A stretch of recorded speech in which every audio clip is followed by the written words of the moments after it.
పెద్దలు, మాజీ ఉపరాష్ట్రపతి శ్రీ వెంకయ్యనాయుడు గారు, గౌరవనీయురాలు కేంద్ర హెల్త్ ఫ్యామిలీ వెల్ఫేర్ సహాయ మంత్రి శ్రీమతి అనుప్రియ పాటిల్ గారు, కేంద్ర గ్రామీణ శాఖాభివృద్ధి కమ్యూనికేషన్ సహాయ మంత్రి గౌరవనీయులు పెమ్మసాని చంద్రశేఖర్ గారు, తెలంగాణ వైద్యారోగ్య శాఖ మంత్రి గౌరవనీయులు దామోదర్ నరసింహ గారు, ఆంధ్రప్రదేశ్ హెల్త్ మినిస్టర్ సత్యకుమార్ యాదవ్ గారు, విశాఖపట్నం పార్లమెంట్ సభ్యులు భరత్ గారు, ఈరోజు మనందరం ఇంత ఉత్సాహంగా ఇక్కడ పార్టిసిపేట్ కావడానికి కారకులైనటువంటి Basavatarakam foundation cancer hospital chairperson అయినటువంటి నటరత్న నందమూరి బాలకృష్ణ గారు, మొన్నటి వరకు సినిమాల్లోనే చప్పట్లు కొట్టేవాళ్ళు, రేపు రాబోయే రోజుల్లో సమాజ సేవలో ఎవరు బాగా చేస్తున్నారంటే దానికి చిరునామాగా బాలకృష్ణ గారు తయారవుతారు. అలాంటి బాలకృష్ణ గారికి మనస్ఫూర్తిగా అభినందనలు, ధన్యవాదాలు. ఈరోజు ఈ యొక్క సంస్థ సక్సెస్ కారణమైనటువంటి డాక్టర్లు, మాజీ ప్రజెంట్ ట్రస్ట్ బోర్డ్ సభ్యులు, సిబ్బంది, దాతలు, అదే మరి క్యాన్సర్ విజేతలు కూడా ఎంతో స్ఫూర్తిదాయకంగా నిలిచారు. అలాంటి అందరికి కూడా 25 సంవత్సరాల శుభ సందర్భంగా రజతోత్సవ శుభాకాంక్షలు. ఈరోజు నాకు అందరికంటే ఎక్కువ ఆనందపడే వ్యక్తిని నేను.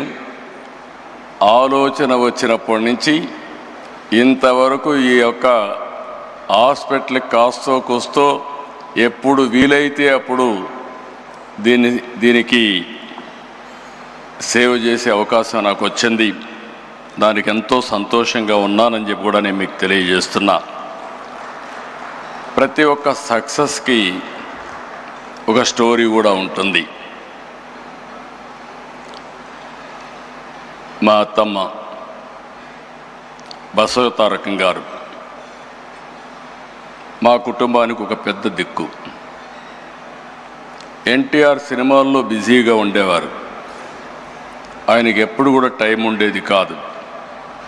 అంత పెద్ద కుటుంబాన్ని ఎంతో విలువలతో, క్రమశిక్షణతో పెంచారు. కుటుంబంలో అనుబంధాలు, ఆప్యాయతలు పంచారు. అందరినీ ఎంతో ప్రేమగా, కేరింగ్గా చూసుకునేవారు. నా ఉద్దేశంలో చాలామంది చూశాను, కానీ అవి ఒక మానవతావాది. అలాంటి ఆవిడికి మీరు ఒకసారి చూస్తే క్యాన్సర్ రావడం చాలా బాధ కలిగింది మాకందరికీ. అయితే ఆ రోజు మనం చూసుకుంటే క్యాన్సర్ వచ్చినప్పుడు పెద్ద హాస్పిటల్స్ కూడా లేవు. ఆవిడ సఫరింగ్ కూడా చూసాం. ఆ రోజు తమిళనాడులో అడయార్, ముంబైలో టాటా ఆసుపత్రి, ఇలాంటివి 1-2 ప్లేసుల్లోనే హాస్పిటల్స్ ఉండేటివి. ఎవరైనా ఇప్పుడే వెంకయ్యనాయుడు గారు ఒక మాట మాట్లాడారు. ఆ రోజు క్యాన్సర్ అనేది డబ్బులుండే వాళ్ళకే వచ్చేదని, దాన్ని రాచపుండు అనేవాళ్ళు. అలాంటిది క్యాన్సర్ రాను రాను పెరిగే పరిస్థితికి వచ్చింది. అక్కడి నుంచి చాలా సఫర్ అయ్యారు. ఆవిడ సఫరింగ్ మేమంతా చూసాం. కడాన అమెరికాకు కూడా తీసుకెళ్ళి ట్రీట్మెంట్ ఇప్పించిన. ఎగ్జాక్ట్గా మేము ఆగస్ట్ క్రైసిస్లో ఎన్టీ రామారావు గారు తిరిగి ముఖ్యమంత్రి నెలలోనే, 1 నెల 2 నెలల్లోనే ఆమె చనిపోవడం చాలా బాధ కలిగింది. ఆ షాక్ నుంచి ఎన్టీఆర్ తట్టుకోవడానికి కూడా చాలా సమయం పట్టింది. అయితే ఆ రోజు ఆయనకి ఒక కోరిక, ఒక ఆలోచన, మళ్ళీ పేదవాళ్ళకి ఇబ్బంది లేకుండా శాశ్వతంగా ఒక మంచి హాస్పిటల్ కడితే బాగుంటుందనే ఆలోచన ఆయన చేయడం, అదే విజన్. ఆ రోజు ఆయన ఆలోచనే ఆ రోజు ఇంత మునిపే రామ్మోహన్ రావు గారు చెప్పారు. ఆ రోజు ఆయన ఆలోచించి సెంటర్లో ఒక 8 ఎకరాలు 6 ఎకరాల భూమిని ఇచ్చారు. అది రిజిస్ట్రేషన్ చేశాం. ఎగ్జాక్ట్గా 4 నెలల్లో 89లో గవర్నమెంట్ పోయింది. అక్కడి నుంచి ఇది చాలా సమయం పట్టింది మాకు. ఆ సమయం మీరు చూస్తే మళ్ళీ 96, 97 వరకు దానిపైన ఎక్కువ శ్రద్ధ పెట్టలేకపోయాం. మళ్ళీ నాకు ఒక ఆలోచన, ఈ హాస్పిటల్ని ఎన్టీఆర్ రామారావు గారి విజన్ని, మా అత్తమ్మ గారిని శాశ్వతంగా గుర్తుపెట్టుకునే విధంగా చేయాలనే సంకల్పంతో ఆనాడు ఇప్పటికి కూడా జ్ఞాపకం, కోడెళ్ల శివప్రసాదరావు గారు ఫస్ట్ మేనేజింగ్ ట్రస్టీగా ఉండి అన్ని బాధ్యతలు తీసుకొని ముందుకు పోయారు. అమెరికాలో తులసి గారు అక్కడుండి ఫండ్స్ అన్ని మొబిలైజ్ చేసి వారు కూడా పూర్తిగా సహకరించారు. వీరందరి సహకారంతో ఇప్పుడే డాక్టర్స్ అందరితో మాట్లాడుతున్నా, వీళ్ళందరి సహకారంతో నోరి దత్తాత్రేయ లాంటి డాక్టర్స్ అందరూ కూడా సహకరించారు. చాలామంది ఎన్ఆర్ఐలు, రాజ్యసభ సభ్యులు, వ్యాపారవేత్తల సహకారంతో ఆసుపత్రి నిర్మాణం చేపట్టాం. టాటా ట్రస్ట్ కూడా అడిగితే ఆ రోజుట్లోనే వాళ్ళు కూడా ఉదారంగా సిఎస్ఆర్ ఇచ్చారు. 2000 సంవత్సరంలో ఆనాటి ప్రధానమంత్రి అటల్ బిహారీ వాజ్పేయి మామూలుగా ప్రైవేట్ హాస్పిటల్స్ కానీ ట్రస్ట్ హాస్పిటల్స్ పెద్దగా ముందుకొచ్చి ఇనాగరేట్ చేయలేదు. పిలిచిన వెంటనే ఎన్టీఆర్ రామారావు గారి పైన ఉండే అభిమానంతో, అంతేకాకుండా నాకుండే సన్నిహిత సంబంధాలతో ఆయన వచ్చి 100 పడకల ఆసుపత్రి ప్రారంభించాం. అది ఒక ఫౌండేషన్. తండ్రి ఒక మొక్క నాటితే, ఒక ఆలోచన చేస్తే దాన్ని కొడుగ్గా బాధ్యత తీసుకొని బాలకృష్ణ గారు ఈరోజు ఒక మహాకల్పవృక్షంగా తయారు చేసిన ఘనత బాలకృష్ణ గారికి దక్కింది. అయితే ఈరోజు నిరంతరం తపనతో, దీక్షతో ఆసుపత్రిని క్యాన్సర్ బాధితుల పట్ల ఒక దేవాలయంగా మార్చారు. అయితే ఏ వ్యవస్థ అయినా ఒకసారి అనేక సమస్యలు కూడా ఉంటాయి. 20 సంవత్సరాల ప్రస్థానంలో ఎంతోమంది త్యాగంగా ముందుకొచ్చి పనిచేశారు, ఎన్నో విధంగా సేవలు చేశారు. ఇందులో మాకు కూడా కొన్ని సవాళ్ళు కూడా వచ్చాయి. ఆ సవాళ్ళను మీరు చూస్తే ఆ రోజు మేనేజ్మెంట్లో కొన్ని సమస్యలు వచ్చాయి. ఆ సమస్యలు వచ్చినప్పుడు ఈ యొక్క వ్యవస్థ మనుగడ ఉంటుందా అనే అనుమానం కూడా వస్తే, అలాంటి సమయంలో మేమందరం అనుకుని ఎవరైతే దీన్ని నడిపించగలుగుతారనుకుంటే గుర్తొచ్చిన వ్యక్తి బాలకృష్ణ గారు. బాలకృష్ణ గారికి 15 సంవత్సరాల మునుపు ఈ బాధ్యత తీసుకుంటే ఈరోజు బ్రహ్మాండంగా పనిచేయడమే కాకుండా రాబోయే రోజుల్లో తిరుగులేని వ్యవస్థగా, అన్స్టాపబుల్గా దీన్ని ముందుకు తీసుకెళ్తున్నారు. ఆయన ఎప్పుడు కూడా బిజీగా ఉంటాడు. సినిమాల్లో ఇప్పుడు కూడా ఈ వయసులో ఎవరు సినిమాల్లో కూడా మామూలుగా రిటైర్ అయిపోయి ఉంటారు, లేకుంటే క్యారెక్టర్ ఆర్టిస్ట్గా తయారవుతారు. ఇప్పుడు కూడా ఎవర్ గ్రీన్ హీరోగా డిమాండ్ ఉంది. పిక్చర్లు కూడా బ్రహ్మాండంగా ఆడుతున్నాయి.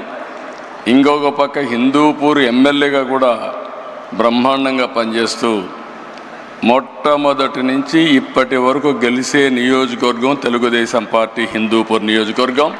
మెజారిటీ కూడా తగ్గడం లేదు. అక్కడ కూడా బ్రహ్మాండంగా చేస్తున్నారు.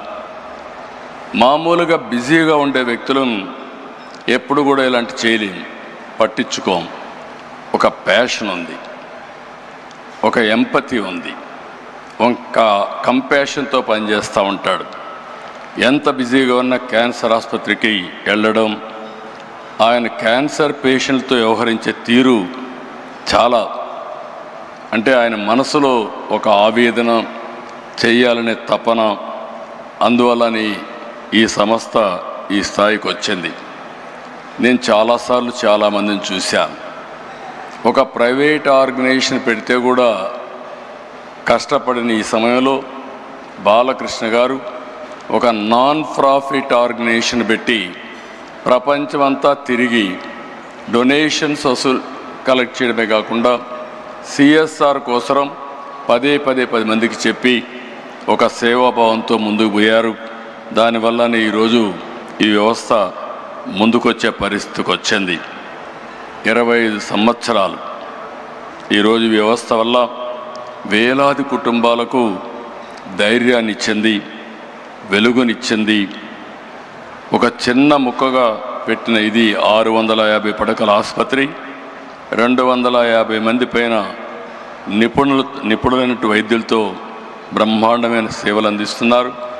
ప్రతి సంవత్సరం 3 లక్షలకు పైగా అవుట్ పేషెంట్లు, 90,000కు పైగా ఇన్ పేషెంట్కు సేవలు అందిస్తూ ఉంది. సంవత్సరానికి 8,000 ఆపరేషన్లు చేస్తున్నారు. 22 మందికి ప్రతిరోజు ఆపరేషన్ చేసే పరిస్థితికి వచ్చారు. ఇది మనం చూస్తే ఈ ఆసుపత్రికి వచ్చే ప్రతి రోగి కేవలం ఒక పేషెంట్గా కాదు, అతను ఒక కుటుంబానికి ఆశ. ఆ ఆశను నిలబెట్టే సంస్థ బసవతారకం ఆసుపత్రి. పేద వర్గాలకు నిజమైన గుండె ధైర్యంగా నిలబడిన ఏకైక వ్యవస్థ బసవతారకం వ్యవస్థ. మన రాష్ట్రంలోనే కాదు, తెలంగాణ, అటు 2 రాష్ట్రాలు తెలంగాణ, ఆంధ్రప్రదేశ్, కర్ణాటక, మహారాష్ట్ర, ఒరిస్సా, ఇతర రాష్ట్రాల నుంచి కూడా ఇక్కడికి వస్తున్నారు. ఇంకొక పక్కన మీరు ఒకసారి చూస్తే ప్రివెంటివ్ క్యాన్సర్ కింద 1600 పైన శిబిరాలు పెట్టారు. 3 లక్షల కంటే ఎక్కువ మందిని ప్రీ స్క్రీనింగ్ చేసి మొత్తం స్క్రీనింగ్ అంతా చేసి ముందుకు తీసిపోయే పరిస్థితికి వచ్చారు. నర్సింగ్ కళాశాలలు, పారామెడికల్ విద్యా సంస్థల ద్వారా నిపుణులు అందిస్తున్నారు. మొన్నే నా దగ్గరికి వచ్చినప్పుడు అమరావతిలో హాస్పిటల్ పెడతామంటే నేను పూర్తిగా స్వాగతించాను. 1000 పడకల ఆసుపత్రి పెట్టడానికి ముందుకు వచ్చారు. బాలకృష్ణ గారిని, మేనేజ్మెంట్ని మనస్ఫూర్తిగా అభినందిస్తున్నా, స్వాగతిస్తున్నానని చెప్పి కూడా నేను మీకు తెలియజేస్తున్నా. ఇంకొక పక్కన ఈరోజు దేశంలోనే అనుప్రియ పాటిల్ గారు చెప్పారు, క్యాన్సర్ కానీ అదే మరిగా అనేక డిసీజెస్తో బాధపడే కేంద్రం కూడా అనేక విధాలుగా ముందుకు వస్తూ ఉంది. ఒక్క క్యాన్సర్ మనం చూస్తే 2024లో 15 లక్షల మంది పైన క్యాన్సర్ కేసులు వచ్చాయి. ప్రతి సంవత్సరం 9 లక్షల మంది చనిపోతున్నారు. అంటే ఏ విధంగా ఉందో మనం ఒక్కసారి ఆలోచించుకోవాల్సిన అవసరం ఉంది. ఈరోజు మనం కూడా దీని మీద ఆంధ్రప్రదేశ్ అయితే 2 మినిస్టర్స్ కూడా చాలా ఎలాబరేట్గా చెప్పారు. తెలంగాణలో క్యాన్సర్ కోసం ఏం చేస్తున్నామని రాజనరసింహ గారు చెప్పారు. సత్యకుమార్ యాదవ్ గారు ఆంధ్రప్రదేశ్లో ఏం చేస్తున్నాం అవన్నీ కూడా వారు కూడా చెప్పడం జరిగింది. ఈరోజు మనందరం గుర్తుపెట్టుకోవాల్సింది, క్యాన్సర్ బారిన ఎవరన్నా పడితే ఆ కుటుంబమే కుప్పగూలిపోతుంది. మానసికంగా, ఆర్థికంగా చితికిపోతారు. ఎంత ధైర్యంగా ఉన్న వ్యక్తులైనా సరే ఆ కుటుంబంలో ఒక్కసారి క్యాన్సర్ వచ్చిందంటే పూర్తిగా మానసిక స్థైర్యాన్ని కోల్పోయే పరిస్థితి వస్తుంది. ఇలాంటి సందర్భంలో ఇప్పుడు వచ్చినటువంటి 2-3 చూసాం. చాలా ధైర్యంగా వాళ్ళు ఒక సక్సెస్ స్టోరీలు కూడా చెప్పే పరిస్థితికి వచ్చారు. ఎప్పుడైనా సరే బ్రెస్ట్ క్యాన్సర్లో మనం ముందుగా డిటెక్ట్ చేయగలిగితే మనం చాలా వరకు నివారించుకునే పరిస్థితి ఉంటుంది. దీనికోసం ప్రివెంటివ్, ప్రిడిక్టివ్, క్యూరేటివ్ విధానాన్ని మనం అవలంబించాల్సిన అవసరం ఉంది. నేను ఒకటే బసవతారకం హాస్పిటల్ మేనేజ్మెంట్ కోరుతున్నా, ఆ రోజు నుంచి ఈ రోజు వరకు చూశాను. సమైక్య ఆంధ్రప్రదేశ్లో కూడా ఈ హాస్పిటల్కి అన్ని ప్రభుత్వాలు ఆదరణ చూపించాయి. విడిపోయిన తర్వాత కూడా 2 ప్రభుత్వాలు, ఏ ప్రభుత్వాలు వచ్చినా అందరూ కూడా సహకరించారు. ఆ విధంగా సహకరించిన అన్ని ప్రభుత్వాలకి, అన్ని పార్టీలకి మనస్ఫూర్తిగా అభినందనలు తెలియజేస్తున్నా. మనం గుర్తుపెట్టుకోవాల్సింది ఈ ఆర్గనైజేషను నాన్ ప్రాఫిట్ ఆర్గనైజేషన్. ఈరోజు దేశంలో కొన్ని మోడల్స్ రావాల్సిన అవసరం ఉంది. పబ్లిక్ హెల్త్ ఒకటే, గవర్నమెంట్ ఒకటే, హెల్త్ సెక్టర్లో అందరూ ఆరోగ్యాన్ని కాపాడలేం. ఇటీవల ప్రైవేట్ సెక్టర్లో కూడా చాలా హాస్పిటల్స్ వస్తున్నాయి. అయితే ప్రైవేట్ సెక్టర్లో వచ్చే హాస్పిటల్లో లాభార్జన ఉంటుంది, షేర్ హోల్డర్స్ కానీ అన్ని విధాలుగా. అలాంటి సమయంలో నాన్ ప్రాఫిట్ ఆర్గనైజేషన్స్ రాగలిగితే, సమర్థవంతంగా పనిచేయగలిగితే నిజమైన పేదలకు నిజమైన వైద్య సేవలు జరిగే పరిస్థితి వస్తుంది. అది రావాలంటే బసవ తారకం లాంటి నాన్ ప్రాఫిట్ ఆర్గనైజేషన్స్ ఇంకా ఎక్కువ రావాలని మనస్ఫూర్తిగా ఆకాంక్షిస్తున్నాను. అది వచ్చినప్పుడే ఇవన్నీ కూడా సాధ్యం అవుతాయి. ఇక్కడ ఈ సందర్భంలో నేను ఒక్క విషయం ఇక్కడ చెప్పాలి. ఎన్టీఆర్ వేసిన ఫౌండేషన్ ఇప్పటికే కొంతమంది చెప్పారు. మేము ఆయన ఆశయాల కోసం ఒక రాజకీయ పార్టీలో పనిచేస్తున్నాం. ఒక ఫిల్మ్ యాక్టర్గా బాలకృష్ణ గారు బసవ తారకం ఆసుపత్రిని బ్రహ్మాండంగా నడిపిస్తున్నాడు. ఇంకొక పక్క డాక్టర్ అయినటువంటి మా మిస్సెస్ భువనేశ్వర్ గారు ఎన్టీఆర్ మెమోరియల్ ట్రస్ట్ పెట్టి, ట్రస్ట్ ద్వారా తలసేమియా కానీ, ఎడ్యుకేషన్ కానీ అనేక సేవా కార్యక్రమాలు చేస్తున్నారు. ఇవన్నీ చూసినప్పుడు ఒక వినూత్నమైన కార్యక్రమాలకు నాంది పలికారు. ఇద్దరు పిల్లలు కూడా కొడుకు తల్లి పేరు పెట్టుకొని సేవా కార్యక్రమాలు చేస్తే, కూతురు తండ్రి పేరు పెట్టుకొని సేవా కార్యక్రమాలు చేసే ఏకైక కుటుంబం ఎన్టీఆర్ కుటుంబం. ఇద్దరికీ డబ్బులు అవసరం లేదు. బాలకృష్ణ గారు ఈ సమయం పెడితే ఇంకొక సినిమాలో యాక్ట్ చేసి కొంచెం డబ్బులు వస్తాయి. ఆవిడ ఈ సమయం ఖర్చు పెట్టి నేరుగా పోయి హెరిటేజ్లో కూర్చుని డబ్బులు వస్తాయి. కానీ ఇద్దరు కూడా ఇక్కడ పేదలకు సేవ చేసినప్పుడు ఉండే ఆనందం అక్కడ వ్యాపారం చేసినప్పుడు కానీ, యాక్టింగ్ చేసినప్పుడు వచ్చే డబ్బులతో కాదు. అది ఆ రోజు ఆ కుటుంబం యొక్క విశిష్టత అని చెప్పి కూడా నేను మీకు తెలియజేస్తున్నా. ఆ పుణ్య దంపతులు ఎక్కడున్నారు, స్వర్గం నుంచి నిండు మనసుతో ఆశీర్వదిస్తారు. ఆ పుణ్య దంపతులు చేసుకున్న పుణ్యం కానీ ఈరోజు అటు బాలకృష్ణ గారు, భువనేశ్వర్ గారు చేసే సేవల్ని మనస్ఫూర్తిగా అభినందిస్తూ నేను ఒకటే మీ అందరికీ విజ్ఞప్తి చేస్తున్నా. ఎక్సలెంట్ వర్క్ చేస్తున్నారు. నాకు కొన్ని సందర్భాల్లో కూడా కొన్ని సమస్యలు కూడా నాకు వచ్చాయి. ఆ సమస్యలన్నీ అధిగమించాం. ఇప్పుడు సేఫెస్ట్ హ్యాండ్స్ బాలకృష్ణ గారి ఆధ్వర్యంలో 25 సంవత్సరాలు చూపించిన ప్రగతి ఒక స్టేజ్ అయితే, రాబోయే 25 సంవత్సరాల్లో భారతదేశంలోనే నెంబర్ 1 నాన్ ప్రాఫిట్ ఆర్గనైజేషన్గా బసవ తారకం క్యాన్సర్ హాస్పిటల్ తయారై కొన్ని లక్షల మంది జీవితాల్లో వెలుగు చూపిస్తుంది. ఎవరైనా సరే విరాళాలు ఇవ్వాలంటే, మంచి పని చేయాలంటే మీరు చేయండి. మీరు చేసే ఓపిక లేకపోతే బెస్ట్ ప్లాట్ఫామ్ కూడా బసవ తారకం క్యాన్సర్ హాస్పిటల్ అని చెప్పి కూడా నేను మీకు తెలియజేసుకుంటూ 25 ఏళ్ళు సెలబ్రేషన్ చేసుకుంటున్నాం. మళ్ళీ బాలకృష్ణ గారి ఆధ్వర్యంలో 50 ఇయర్స్ సెలబ్రేషన్ కూడా చేసుకొని ఈ వ్యవస్థ ప్రగతి కోసం మనందరం కూడా ముందుకు పోవాలని మనస్ఫూర్తిగా ఆకాంక్షిస్తూ ఈరోజు ఇక్కడికి వచ్చిన శ్రేయోభిలాషులందరినీ పేరు పేరున మనస్ఫూర్తిగా అభినందిస్తూ అందరికీ నమస్కారాలు. జై హింద్.